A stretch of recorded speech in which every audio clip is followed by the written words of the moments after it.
Welcome, and thank you all for joining us today for the AHRMM webinar, Convergence, the Virtual Healthcare Supply Chain. Hi, everyone. This is Mike Schiller, Senior Director of Supply Chain at AHRMM, introducing today's fourth webinar in our CQO Thought Leader Discussion Series, Reengineering the Healthcare Supply Chain. These webinars are made possible by AHRMM's CQO movement sponsors, Vizient, Cook Medical, Health Trust, Premier, Nexera and Acurity, and Pampers. The AHRMM CQO movement frames the critical role supply chain professionals play in driving high-quality care at a more affordable cost to deliver greater value to patients. Some housekeeping items for today's call. All lines have been placed in a listen-only mode, but you can ask questions by typing them in the Q&A box. The Q&A box can be opened by hovering your mouse at the bottom of the WebEx browser, clicking the ellipses icon, the one with the 3 dots, and clicking Q&A. The Q&A will be held toward the end of today's session. After today's webinar, please complete the presentation evaluation so AHRMM can improve our education for you and other healthcare supply chain professionals. AHRMM members will receive their continuing education certificate about 2 weeks after completing the survey. We are pleased to welcome our panel of speakers who will share their experience within the virtual healthcare space. With us today, we have Vance Moore, Healthcare Advisor and former President of Business Integration at Mercy Virtual. Susan Morris, Healthcare Supply Chain Executive and AHRMM Board Member, and Randy Bradley, Associate Professor of Information Systems and Supply Chain Management at the University of Tennessee. Leading our discussion today is Nancy Pekizer, Principal of Capstone 406. I want to thank you all for joining us today. I will now turn the presentation over to our moderator, Nancy Pekizer. Nancy, the floor is all yours. Thank you, Mike. Good morning, everybody, or good afternoon, and thank you for joining us. This is a really exciting topic, and as you can imagine, it's a very broad topic. I think one of our biggest challenges when we were putting this event together was narrowing it down to something that would fit within the 60-minute time frame. Our goal today is to touch on the topics that are here on the agenda: virtual business operations, clinical operations, and then going forward with the panelists, but also to leave enough time for your questions. We want this to be very interactive after we have some discussion and move it really into the topics that are most pressing for you. So let's go to the first topic, which is virtual business operations. We wanted to talk about procurement from the dining room table. So Vance and Randy and Susan, in your observations, what has been the effect on workflows, and has this impacted or changed productivity and focus? I'll jump out there a little bit. During the COVID times, I think it is definitely drawn the focus to the supply chain teams to make sure that especially PPE items are available. Unfortunately, a lot of times it's forced people out of their normal work environment. I know in Mercy's case, there was a command center that was organized, and leadership kind of converged on that and tried to operate with social distancing, but it was in a physical room with people together.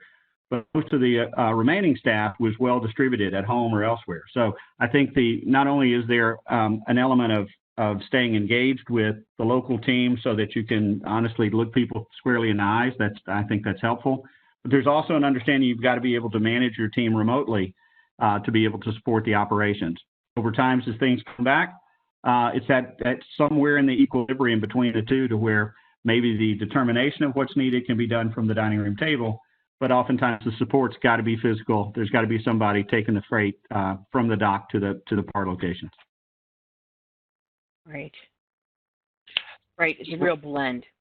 Yeah, so Nancy, I'll echo Vance's point and add to it just a little bit, because one of the you asked the question about, did we see productivity increase? And I would say yes, but I think that was because of the dire circumstances that we found many health systems in, where there was no excuse for productivity to wane. We had to live up to the increasing and the abnormal surge in demand Mm-hmm. that we were Mm-hmm. seeing around the board. The challenge with respect to that, though, is I think what may be happening is that the sheer amount of effort that was required on the part of our supply chain professionals to bring to bear and meet that demand may to some degree have gone unnoticed, to the point to where because we're not there, we tend to be these faceless minions to some degree behind the scenes. We don't realize what is required of them to actually continue to meet the demand over and over, as long as that demand is met. So virtual has been good in one way, but I think in another way, it has the potential to really work against what we've been fighting for, which is trying to secure the visibility that we should have when it comes to senior leadership. Got it. Yeah, that's a great point. Well, I think also the work changed. Not that supply chain is ever a sit back in the chair and watch your dashboard type of job, but things tend to work at a pretty good pace, and you can stay up on what's going on a little bit better than when everything kind of breaks loose with COVID, and the job honestly I think became a lot more brute force to some degree. You went through the traditional channels, you went through the partnerships that you have, and guess what? Every other supply chain person in the provider world was asking the same questions of their manufacturers, their distributors, their GPOs.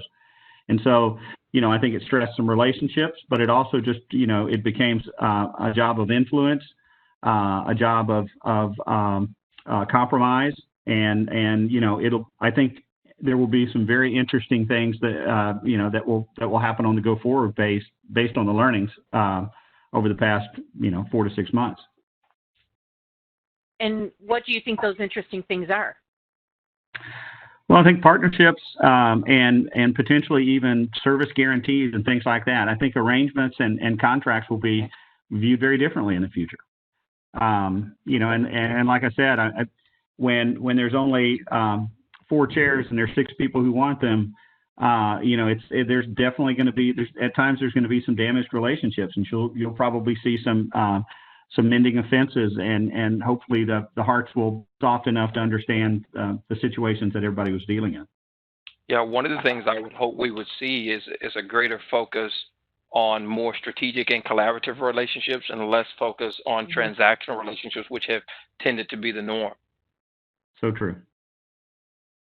Okay. I think the objectivity and visibility that Randy brought up is also going to be something. Just the more visibility and the more mechanization, digitizing of the workflows of the future will be an important thing. The question will be, and I'm sure we can get in this in more detail a little bit later, but where's the money going to come from to support this? I see that as one of our biggest. Yeah, go ahead, Susan. I see that as one of our biggest challenges. I don't think that the IT infrastructure is in place to really support virtual procurement, because we all know that we rely too much on too many people walking the shelves to truly know what we have in many cases and many places within the organization. So that's going to require a huge investment in how do we support the tools to be able to, get senior leadership to see that investment in supply chain. And Susan, that's exactly it, because, and that's what I was referring to when I'm saying the effort that has been required of supply chain personnel may not be viewed as positive as it should be, because now we're beginning to realize that those manual activities that we perform were really the band-aids because of the lack of systems interoperability, the poor information flow that we had, not only just within the walls of the organizations, but even more so as we began to expand beyond the walls of the organization. So interorganizational systems, though they have been invested in, they really paled in comparison to what we truly needed to run an effective and efficient operation. I agree. We're really good at making things work, because that's what we've always done. Very functional in making sure that everybody has what they need to do their job. And like you said before, we're kind of unseen. We do our jobs really well, and when we do our jobs really well, you know, we're hidden. We're invisible. And I think it's very difficult because under, like you said, under normal times, you know, PAR locations are actually assets that are relatively low in value. And generally, although space is an issue, a lot of times we still tend to put quite a bit of inventory there to where it's, stockouts are minimized. But when you get into a crisis situation like this, well, and because of that, because it's such a low investment, it's very tough for anybody to justify putting a great deal of mechanization into the storage locations for the majority of the supplies, especially PPE equipment. But when you don't have a mask or you don't have a shield or whatever, you can't do the rest of your tasks that you've got to be able, that does have significant financial and clinical impact to your provider organizations. And all of a sudden the world changes again. And so do we strategically make investments, even though the investments that we're managing is actually relatively low? And I don't know how to, that's going to be a tough question to answer. I think there's got to be innovation to where there are affordable systems that will help us visualize real-time information as close to real-time as we can, but kind of move away from the periodic and into the perpetual types of inventory. But we've got to be able to do it in a way that we can afford.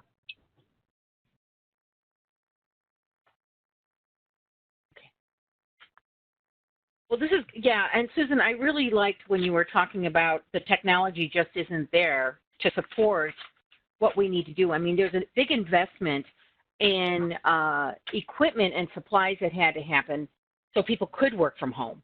So there's another strain on the investment into the supply chain. We do have a polling question that we're going to ask people to participate in, and if you have 90 oh, it says 2 minutes. Okay, there's 2 minutes for you to answer this question. But if you would click, if you look to the chat on the right side of the screen, if you've opened it up, you can answer this question.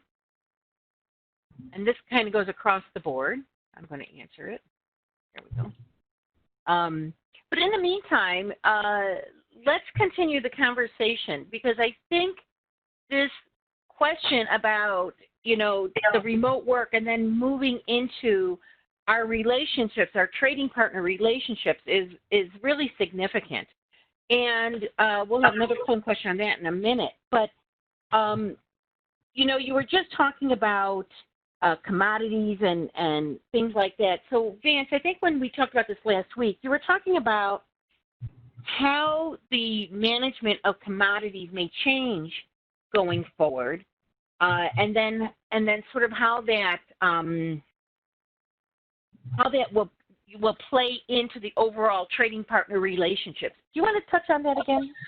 Yeah, well, and I think this can go in several different directions. But you know, if we take a look at the traditional way in which we deal today, we're providers. Mm-hmm. We generally have GPOs and good relationships there, and they negotiate on our behalf to get us good pricing on that. Oftentimes, that comes with restricted sole source agreements or things like that, which actually restricts our ability to be flexible in disaster situations, but it grants us a good price.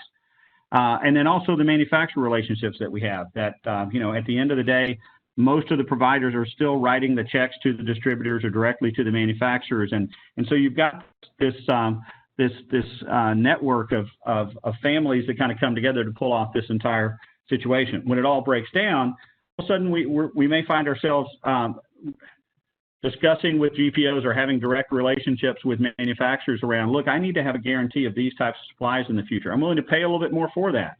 I need to sequester inventory. I need it to be stocked on a shelf someplace to know that you're going to hold this for me, and when I need it, I'm going to be able to pull it.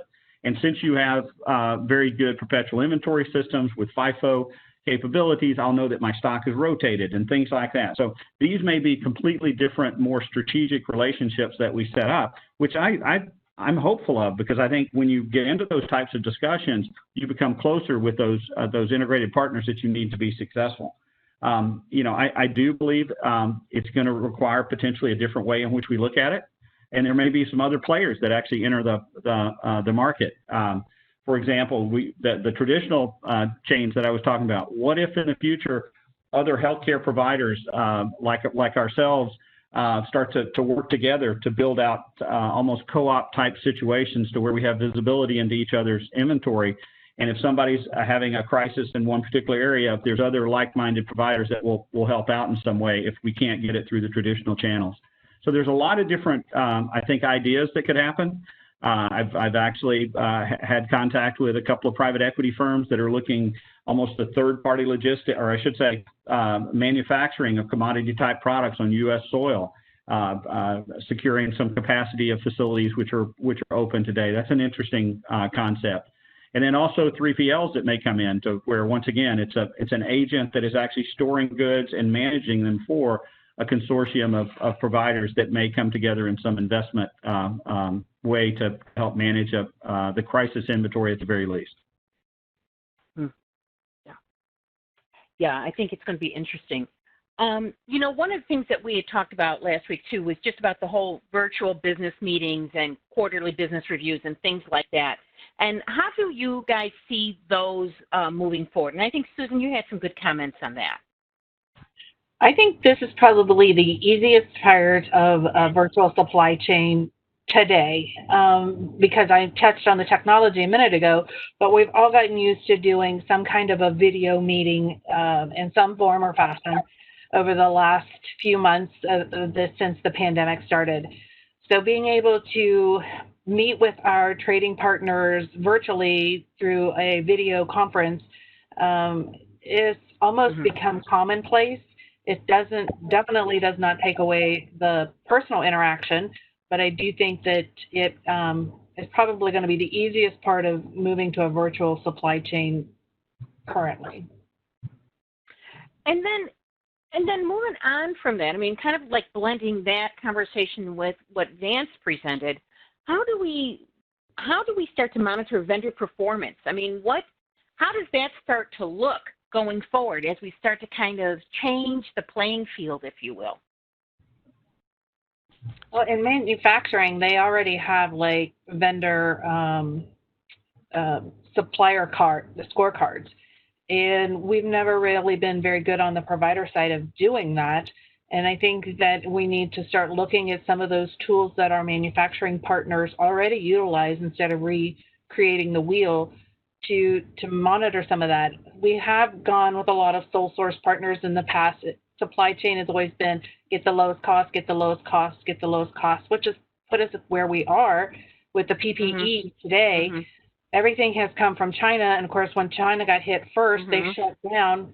So by the time that the coronavirus hit the rest of the world, we were already behind because no production had come out of China for a couple months. So we need to start looking, as Vance indicated earlier, to other partners, maybe locally in our communities or here in the States or in other parts of the world, to have multiple sources so that we don't find ourselves in this situation again. And putting some of those performance metrics into contracts, although when nobody can get the raw material, it's really hard for everybody to live up to their agreement on the contract to start with. So, you know, those are tough questions we're going to have to look at as we develop those contracts moving forward.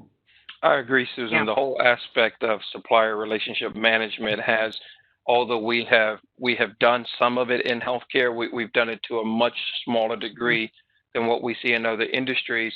And I think it also begs the point of, when we talk about these metrics and how do we assess performance, what if we look at value or contribution to performance?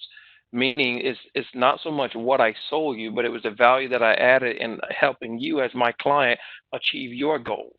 And that being not that individual relationship, but really more at a corporate level. And so now what we're able to do, we're able to value these partnerships a little better than what they were, because we do see whether we're talking about pharma or our med-surg or our med device companies, we see them as being part and parcel to the quality of care that we're able to provide to our constituents. Yeah, sometimes the lowest cost product costs us more in poor clinical outcomes. So exactly. Right. Well, I think it'll be interesting if supply chain and operations and the clinical side really come together to start to evaluate everything that's needed to perform a task. You know, today I think supply chain often says I need to have 40 units on the shelf, and it's you know, if if it takes 10 items to actually be able to provide to perform a procedure, and I have plenty of goods except for this one item, so it just completely undermines my ability to provide this surgical procedure, then I've failed in supply chain. And so those are going to be interesting things, almost like in manufacturing. If you're going to manufacture a car, if you got everything but the seats, well, you can't sell that car. You can't produce it. It can't move into finished goods. So in the future, we begin to start to componentize, even if they're managed individually, all of these components to be able to understand what your capabilities are at any given time. Mm-hmm. So hey, how Nancy, about, yes. Nancy, this is Mike. I'd like to pose a couple of questions that have come in if you and the panelists are open to that, only from a connection, a point of relevance to what you're talking about right now. Right. I was just getting to that. But yeah, go ahead, Mike. Okay. Wonderful. So one of the questions here is, how do you become a more collaborative partner? And look at this through the lens that you are on the outside looking in. So basically, you're not a primary vendor, or you're not already an established vendor with that healthcare organization. I mean, I think at least for me, I think it all starts and probably even ends with information and objectivity. And if I have somebody coming in and I'm a firm believer that sales starts with the ears and not with the mouth. And so if you walk in and say, let me understand exactly what you're looking for, and then let me go process what I can actually sign up for. And then let's sit down and figure out objectively what I can do and the service levels I can hit. I mean, I remember, when people say, I've got to have 100% service. Well, okay, that's fine. Time and money can solve that. If you've got the money, I can have plenty of goods on the shelf, and you just got to give me enough time to get it there. And then we'll never run out. Now you may go rogue and having that conversation with me. Those are the types I think the give and take, the objectivity and the information in making those decisions is key. I agree, Vance. I'm going to take it just a little different direction based on that response, which is lead with the question, but let the question be not how can I help you, but tell me what you want to achieve. Because what I find in many cases, as a provider, we may not exactly know what we want. We think we know what we want, or we think we know what we need. But if all we do is talk more about what we're trying to achieve in terms of the outcome, then a solid partner is the one who's able to help you fill that knowledge gap and lead you towards a solution, even if it's not even one that they offer. And I think that's the challenge. A true Randy, partner doesn't believe I have to always have the answer. Randy, that is so true. I so often we have conversations is this what I want versus what's the problem you're to solve. I think that is so important. It's got to be problem focused. It also lends thought to the discussion we had earlier around commodities versus higher end items, and moving forward, looking at are there online solutions and different ways to secure those items. And I think Vance, you had some really interesting thoughts about that too, about how you think the landscape for those particular items may be changing. Well, I think once again, I think it gets back to what does it take to perform the task you're to complete? And I think that's one of the things that's really opened our eyes. I'd mentioned a little bit earlier, but when you're trying to reopen and for elective procedures, it's been interesting to see and hear discussions that have taken place. I've got the surgeon, I've got the nurses, I've got the room, I've got the implant. Goodness, I don't have the very base, these low cost products that I need to actually allow me to hit schedules that I'd like to hit. And so those, I think, are just opening eyes in different ways. And I think, at least in my career in supply chain, in the provider world, I've seen that it'd be quite like it is. So I don't know how that'll ultimately be evaluated, but I've got to believe there is going to be that more of the total package evaluation for the future. Yeah. Okay. There is a question that just came into, and it said, how are hospitals set up to buy online? And should equipment manufacturers be ramping up for capabilities to buy via an online portal, or will purchase order generation be here for a while?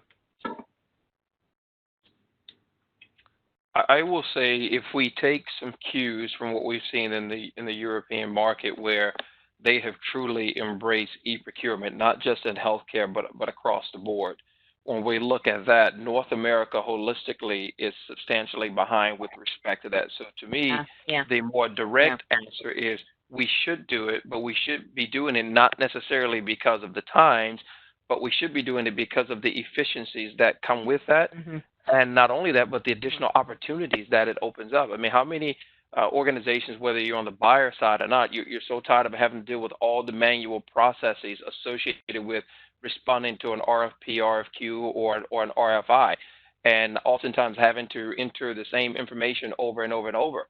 When we could easily move to a true collaborative e-procurement platform that would enable us to easily disseminate that information to all partners interested, aggregate the information as it comes in, qualify, vet, and award a contract with the rationale for why a contract has been rewarded, and save a lot of time and effort with respect to a lot of our dead costs in healthcare are Mm-hmm. tied up in administrative processes, not in the delivery of care. And so if we will then begin to change because we want to improve the administrative processes, we can have a tremendous dent in our overall cost of healthcare.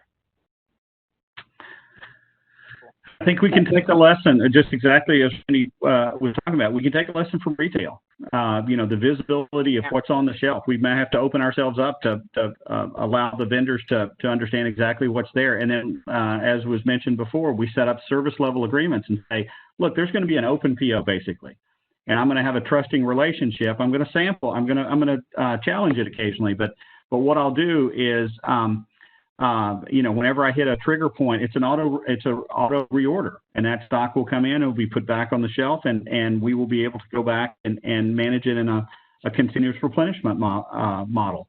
And, those are the types of things that can actually help this move along and take a lot of the manual burden away. And it's available. I mean, that's, perfect order is something that was developed many years ago. And we've proven, I think, with many of the trading partners that they're capable of doing this today, and they do it in other sectors. That's another thing. Many of the major manufacturers that we deal with in the healthcare world are also providing the majority of their businesses going to the retail sector that requires this right now. Right. If you, for Walmart and Target or anybody else that's out there, we just need to probably conform ourselves and our systems to mimic it as best we can. Mm-hmm. We'll get into that a little bit further in the next section. So there's another polling question that's coming up. This is targeted to the suppliers. And the question is, when do you plan to initiate face-to-face meetings with customers and prospects? And the answers are not until there's a vaccine, in the next 6 to 12 months, or already flying. So we're going to leave that over here in the chat box side. And I think let's move on to clinical operations and telehealth, because there's an interesting intersection here with what's going on. I mean, we know that telehealth is filling a significant need in clinical care right now, and that Medicare reimbursements are helping drive it, finally. And then it's pretty much here to stay. So what I'd like to do is kick off this conversation around these clinical operations. And what are the tools and technologies that are required to really help support this expanding supply chain geography?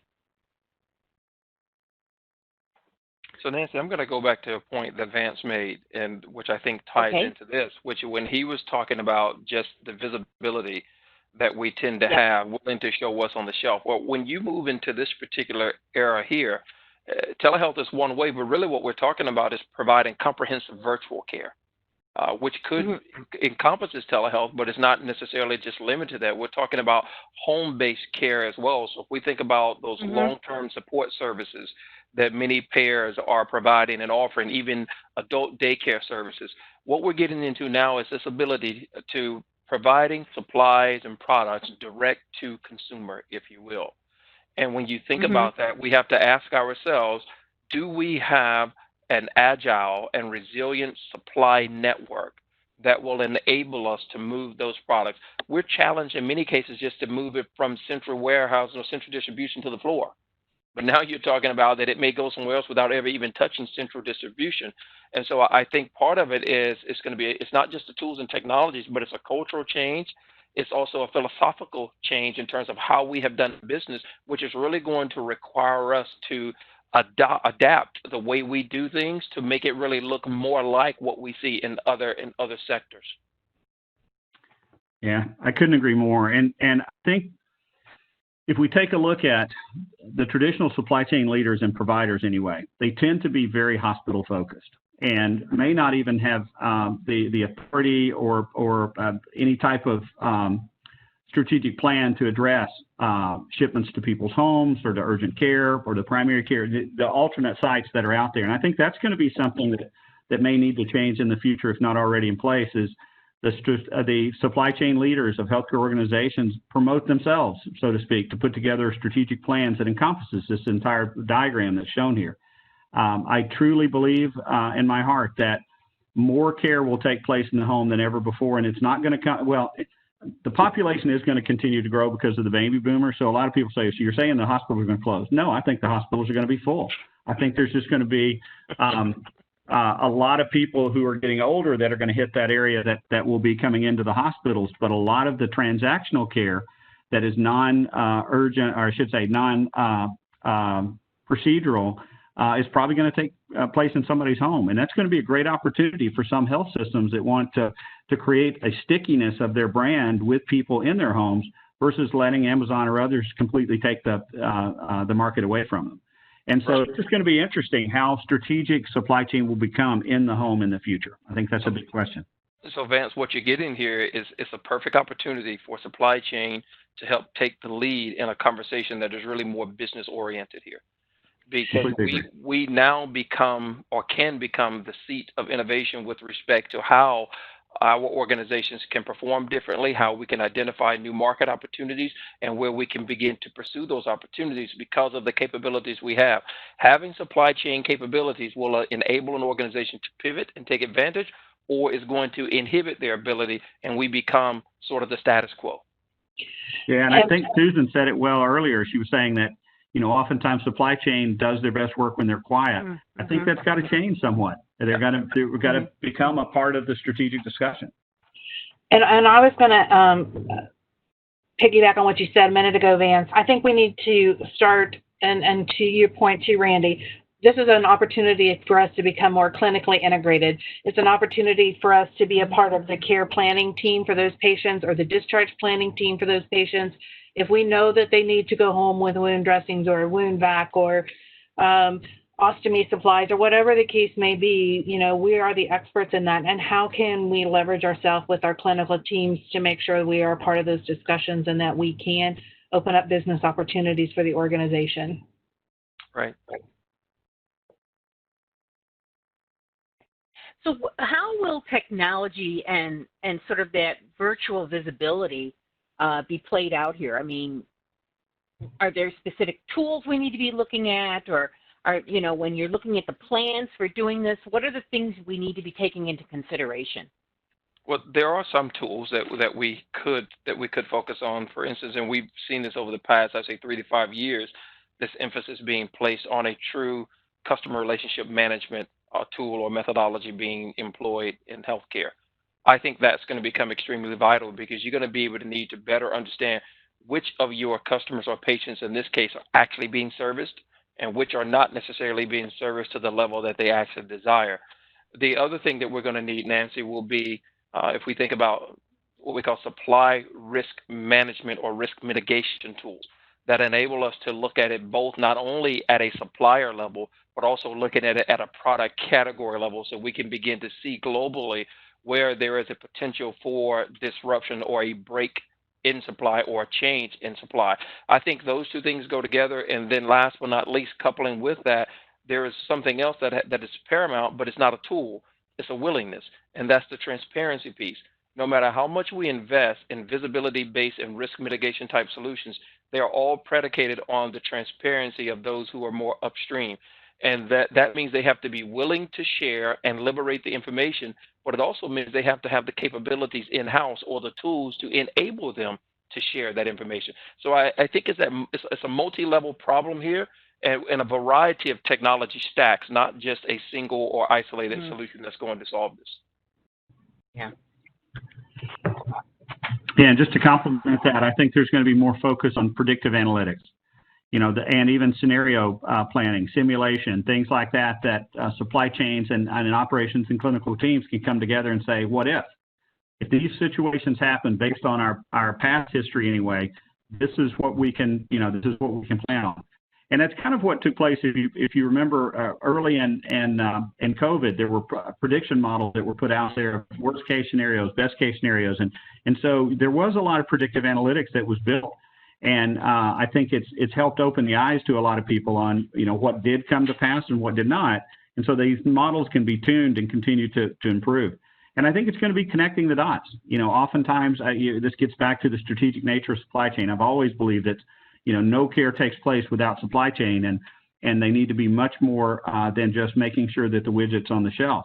And I think there's a great opportunity for the digital technologies to actually be used to actually give more strategic value to supply chain. So Mike just raised a point in the chat window here, which really gets into that point of use of point of care technologies. Those things are going to be vital, but right now when we think about point of use of point of care, it's all inside the walls. As we begin to go into a more virtual care environment, how do we now take those capabilities and expand them out to where now we won't have these large apparatuses or appliances in-house? We're going to have to now be able to take our internal corporate systems and be able to connect them to consumer and residential-based systems to be able to get that information we need to know when something is actually being consumed or utilized. And this all comes back to putting more IT investment into supply chain. So, yeah, and so Susan, one of the challenges I've seen around that, because I agree with you wholeheartedly, the problem is too many people in the C-suite get caught up on the valuation, meaning what is it going to cost me, and we lose sight of the actual value, which is what does it cost me if I can't do it?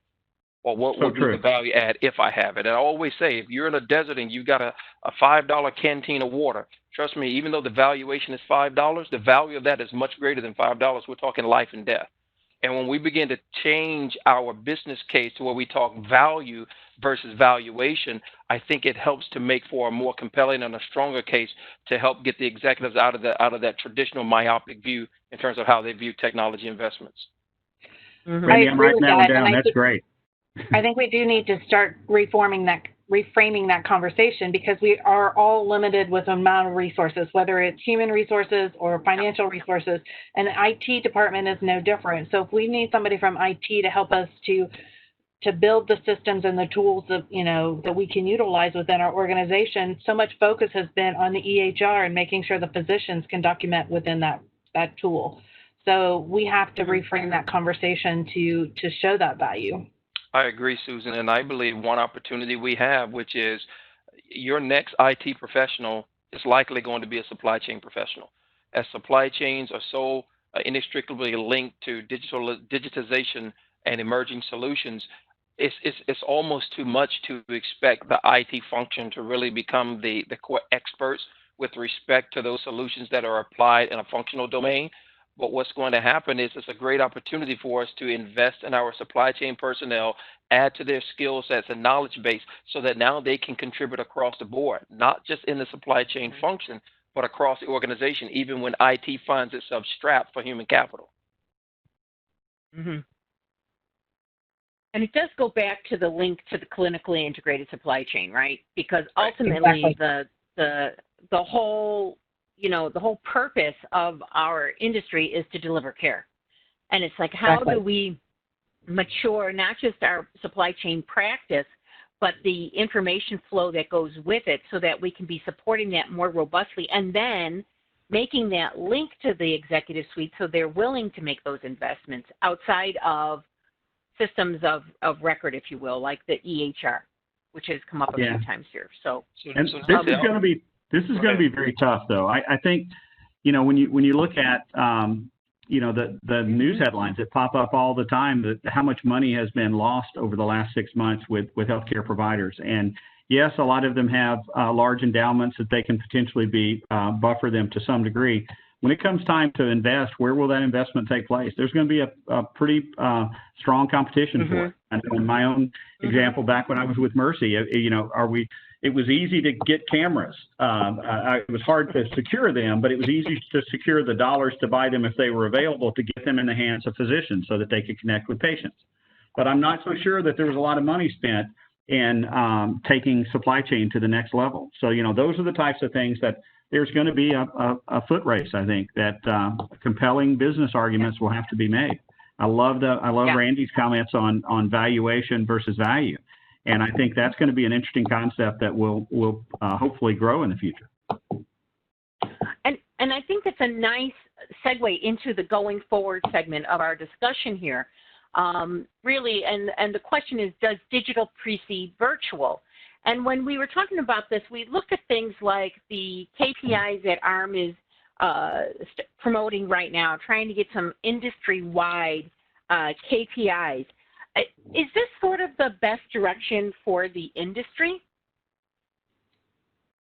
Well, there's the old adage that, you know, if you don't measure, it's escaped me, and so one of you guys help me out, but, you know, you have to measure what you have to know where you are.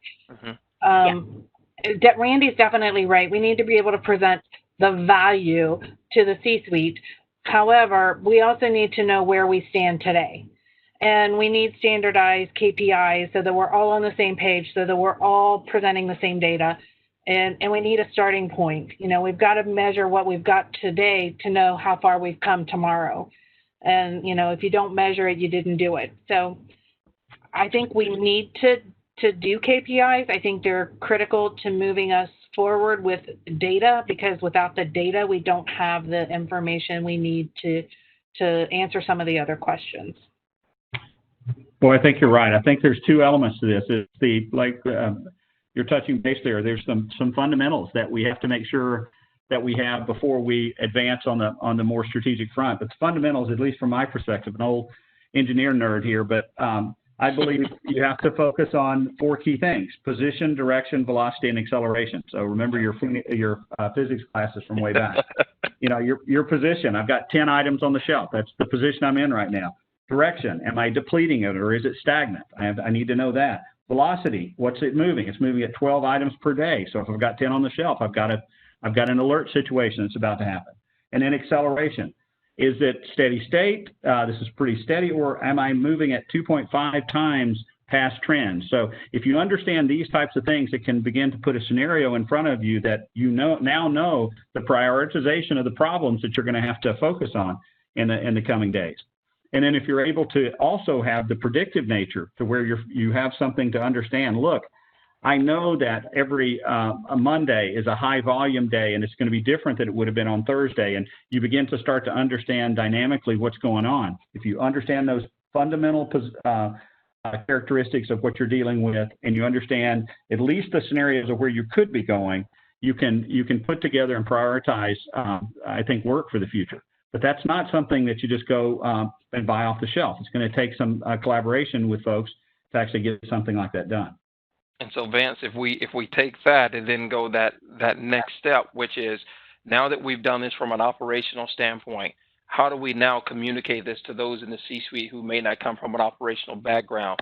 So making sure that we now do this crosswalk from here are our operational measures that enable us to better manage what's happening in our supply function to make sure that the work gets done. But here's what this actually means to both top and bottom line. You know, and that's oftentimes where we stop, is that we're not doing the crosswalk and we're expecting the C-suite to do the crosswalk. And trust me, even if they could, they're not willing to do it because it's not their burden to bear. And so we've got to now take these and roll it all the way up to whether it's ROA, ROE, that might be of interest to those in the C-suite making decisions amongst a portfolio of options. Then let's give them the appropriate information and make sure they understand it at the right level to be able to make the most informed decision. Randy, I think you said it so well earlier. We've got to become, in supply chain, good communicators of value versus evaluation. You know, if you can come in and say, if you don't do this, this is the situation, this is what it's going to cost you. And the senior executive will understand that piece. So you're saying that I won't be able to do other things if I don't make these investments, or I don't empower the organization in this way. Then all of a sudden, I think you're speaking. We've got to understand and speak their language. You're so correct on that. Yeah, it's just like any other capital purchase. Why should I buy another CT scanner? The radiology department and ED department come together to drive the value of what the new CT scanner can do to providing clinical care to the patient. We have to do the same thing in supply chain. Yeah, and the way to do that is with information and data, right, that you can then roll into both analytics, predictive or historic, and then to Randy's point, creating sort of the crosswalk for the C-suite so they understand the importance of that. Let's get to a little nuts and bolts question about that, though. What about the UDI? We've done a lot of work in the industry trying to get UDI adoption as a universal thing. I look at the KPIs that AHRMM wants to create as a universal template that we're all using, and we know how difficult it is. But to me, UDI is one of the most powerful tools we have if we started leveraging it much more broadly. What do you guys think about that? Or, first of all, I think we probably all agree on that point, but how do we start leveraging it more broadly? Oh, Nancy, this is one of my passions. I've been advocating for this for a long time and been on every single one of the LUC communities. I definitely am seeing advancements in this, and it goes back to the metrics. If you don't know where you started, you don't know how far you've come. We feel like we're walking through quicksand, but if you look back at where we started with UDI adoption and implementation, we've come miles.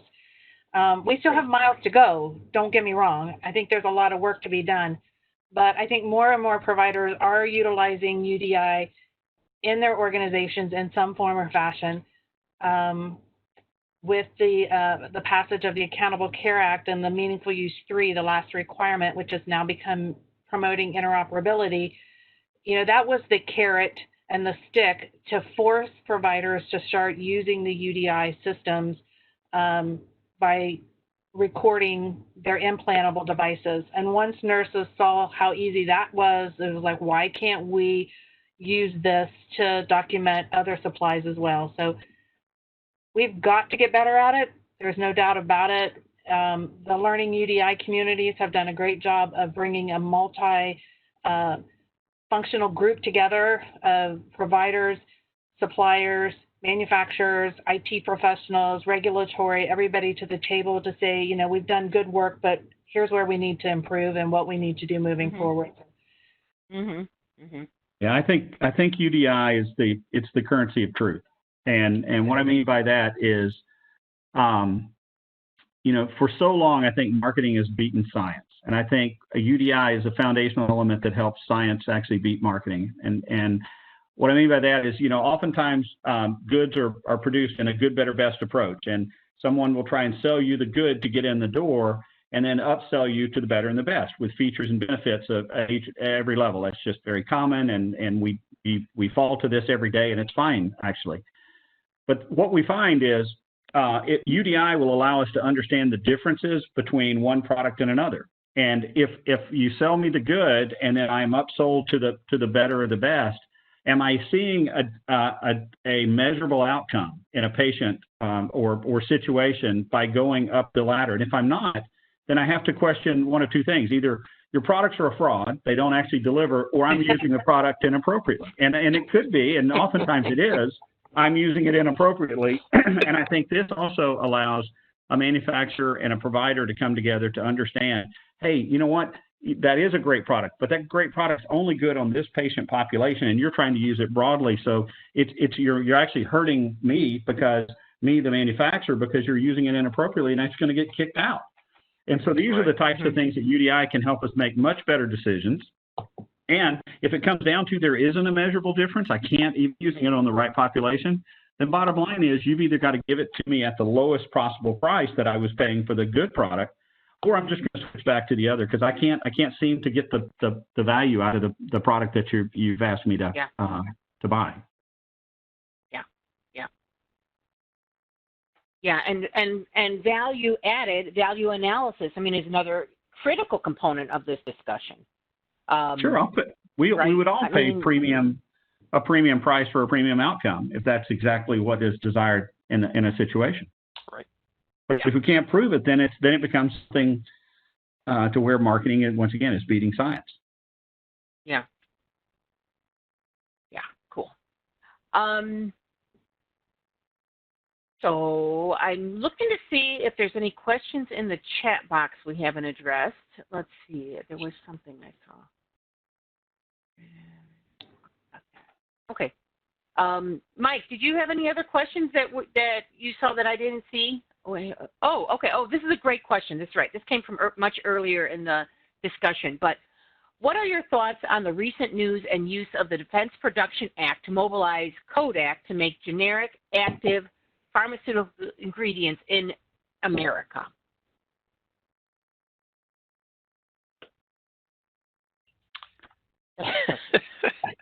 That's a loaded question. Yeah. It's a big question. It's a big question. But okay, let's go back. Let's roll that back a little bit then. Let's peel that down a little bit. Let's deal with what about? Let's talk about the government's play here. That's really been that we never really thought about. I don't think very strongly before COVID in terms of supply chain. So we have the government now saying, kind of mandating to states that they have to have a certain level of PPE. Mm-hmm. And then we have them starting to invite private enterprise to participate in supporting some manufacturing processes. Now, so how about that? What are your thoughts on that? So Nancy, I see two things at play here. Okay. And then we can try to figure out how to disentangle them with the time we have. But if we just take a step back and move it away from the government, let's just think holistically. I think it's on record that somewhere between 80 to 85% of APIs for generic drugs are produced in Southeast Asia. And so if you think about it, and that's globally, that's not just based on U.S. consumption, that's the world's consumption. And so when you look at it from that standpoint, that is an unsustainable model.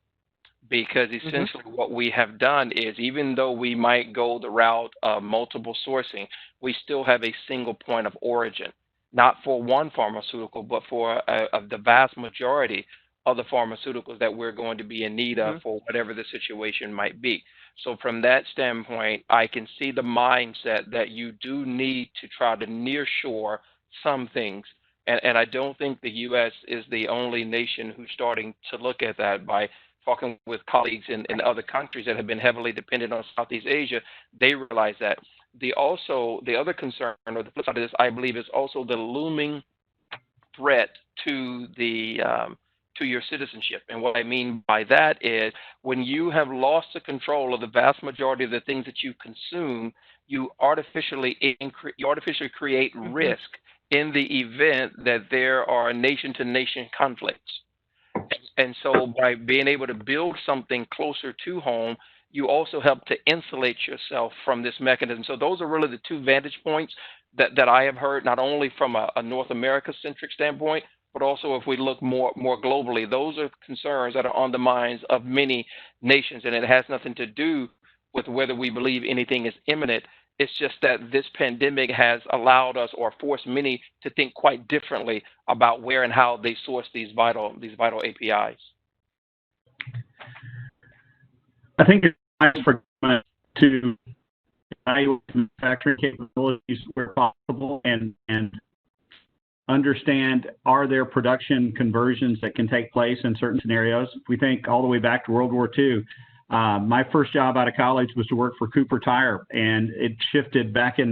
This was before my time, but they shifted from tire manufacturing to making rubber tanks that were disguised, used as disguised munitions and things like that. And so, once again, understanding the conversion capabilities, I think is just a wise thing. It's disaster planning at its best. But I think Randy nailed it there. We have to understand that a lot of the raw materials are coming from elsewhere, and even if we have the manufacturing capabilities, we may still not be able to produce. Yeah. And with our last 5 minutes, I think the other part of this equation that comes to mind for me is really the cost aspect, right?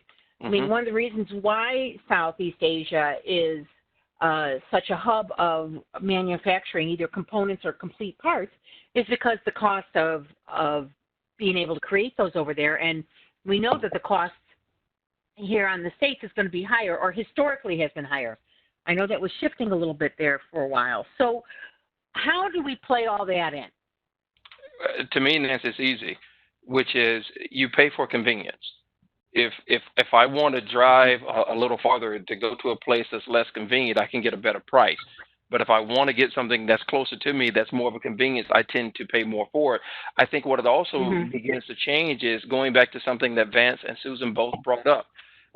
At some point, we cannot continue to be extremely cost-driven if we're going to be really focused more on the value that we derive from it. Yeah. And yes, there are probably going to be some, we know margins are relatively thin, but the question is, if my margin is thin on a product or product category, that doesn't necessarily mean that my overall margin at an organization level have to be dependent and tied to that. Now we look for other, and that's where that partnership piece comes in. You may lose in one area, and I know you're going to lose in that other area. So let me find another area where I can help make you whole. Because that's what a partnership does. A partnership does not look to take advantage of an entity when they've got them in a tough spot. They look for a way to make it work for both parties in the long run. And I think going along with that, interchangeability is going to be something that organizations are going to have to take a look at. You know, if I have a desire for the dark blue widget and the light blue widget will work, although not preferred, you know, do I have an understanding of what I could switch to if I absolutely needed to, and then also evaluate that as if it were an item in my supply chain, as if I were managing it actively. Yeah, and I know we don't like to always refer to Amazon, but there's this one quote that almost always sticks with me from one of their senior leaders, which is, what we do may not always be the most profitable, but it is the most trust earning. And so when we think about healthcare, it cannot be always driven by or predicated upon profit. At some point, it's got to be about trust, because profits follow trust. It's not always the other way around. Yeah. So true. Very good. So I think we're at 10:57, and I think there's a little bit of housekeeping here at the end, but I want to say thank you to our panelists, Randy, Vance, and Susan, for, as always, a thought-provoking and very interactive discussion.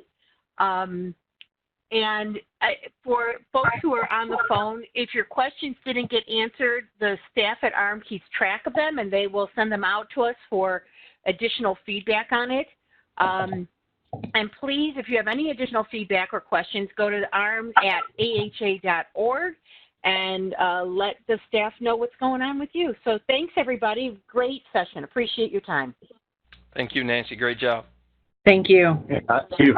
And I'd like to thank our panelists and Nancy, our moderator. You guys, amazing job. If I could just summarize a couple of key points here that really stuck out. You know, we need to focus less on transactional relationships and more on strategic relationships.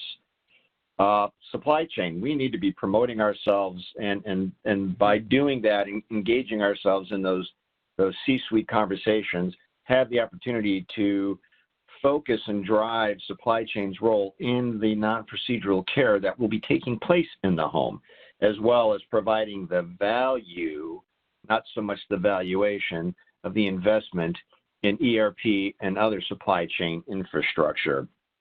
And Vance, I loved your position, direction, velocity, and acceleration. That was fabulous, and would like to just capture your descriptions within each one of those key areas and share that with our members. I really like that. And lastly, you know, you talked about risk mitigation solutions, right? Not only just the focus on the supplier, but also at the product level.